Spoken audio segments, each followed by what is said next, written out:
After this victory, who's next? Huh? Who's next? I told y'all who I want to fight. I can't keep saying the same thing. I already told y'all who I want to fight. The best versus the best. That should be my next fight. I told y'all I'm a dog. I'm a top level, elite level fighter. So let's make boxing great again. Let's put the best fighters in the ring with each other, and let's see who come out victorious. What's going on, guys? Welcome back to the channel. So, last night, Shakur Stevenson, he fought William Zepeda, and he done something that he's never done before in my eyes. Because I talk bad on Shakur. I do. When I get a chance to shit on Shakur, I will. Because he never impresses me. He always fights a lackadaisical fight. He fights people that I don't want to see. And he always puts on, to me, a snooze fest. And I always fall asleep during his matches. Last night, for the first time, I thought the fight was entertaining. I thought Shakur Stevenson fought a good entertaining fight. He showed a lot of grit. He showed he's a dog. But he also showed some things that I thought was detrimental to him. He showed that he didn't have punching power, which we already know that. The power, to me, wasn't there. He took a lot of unnecessary punishment. I get he's trying to fight a fan-friendly fight by staying in the pocket and making the fight exciting, but I see why now he moves around the ring a lot, because that's not part of his arsenal. He don't have that tool in his bag where he can stand there in front of you, hit you and make you miss and make you pay, right? Like a Floyd Mayweather. I mean, I know people. It's hard to compare people to Floyd because Floyd's the greatest of all time, right? TBE. But I'm just saying, just to make you miss and make you pay while standing right there, he doesn't have that. And he don't have the power to when you miss, he make you pay, and you respect his power to where you think twice about coming in there. Oh, shit, I ain't coming in there. Shit, Shakur hitting with some, he don't have that.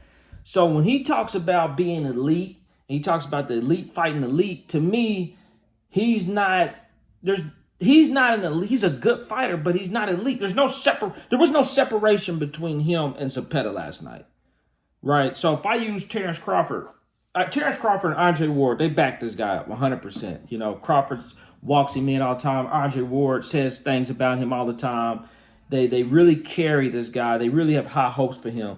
But Shakur Stevenson, when Crawford fought Earl Spence, for example, there was a separation between the two. Now, granted, I think a lot of that had to do with Earl stuff happening. But regardless of that, you could see the difference between the competition. There was a different level. You can see it. When Andre Ward, when he did the Super 6 tournament, you could see the separation between talent. When he fought last night, there was no separation. There was times where I thought, shit, Shakur might not make it this whole 12 rounds. Look at his face. He got the glasses on. He got bruises. Granted, he's in a fight. You're going to get bruises and cuts.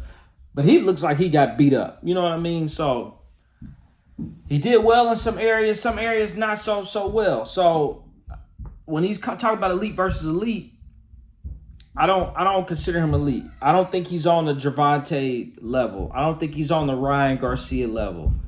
I don't even know. Now, he might be able to him and Devin Haney might put on a good fight because they both ain't got no power, right? They both be trading shots. It'd be a technical fight.